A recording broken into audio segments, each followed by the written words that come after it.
pul evaziga qamoqdan ozod qilsa bo'ladimi? Yo'q. Sababi? Bu birinchidan o'zi bunaqa fikrda yurgan odamlar o'zi noto'g'ri fikr bu narsa. Sababi har bir narsani o'zini qonun qoidasi va tartibi bo'lgani kabi qamoqdan ozod bo'lish ham o'zini tartibi bor.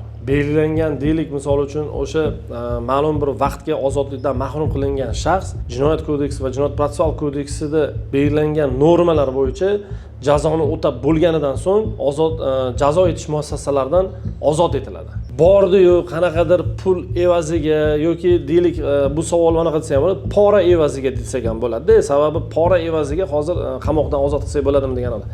Pora evaziga qamoqdan ozod qilish o'zi bir jinoyat. Ya'ni o'zini qonun talablari bilan hal qilinmagan narsaga taqdim qilinayotgan, taklif qilinayotgan pul bu pora tariqasida bo'ladi. Aynan bu holatlar bo'yicha agar misol uchun deylik siz savolingizga kelib chiqadigan bo'lsa, pul taklif qilinadigan bo'lsa, o'sha bir huquqni muhofaza qiluvchi idora xodimlari tomonidan mazkur holat bo'yicha tezkor tadbir o'tkaziladigan bo'lsa, taqdim qilingan pul pora tariqasida hisoblanib, Jinoyat kodeksining 211-moddasi bilan pul bergan, pul taklif qilgan shaxsga nisbatan jinoiy ish qo'zg'atiladi.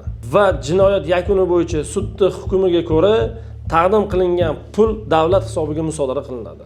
Ya'ni shaxsga qaytarib berilmaydi.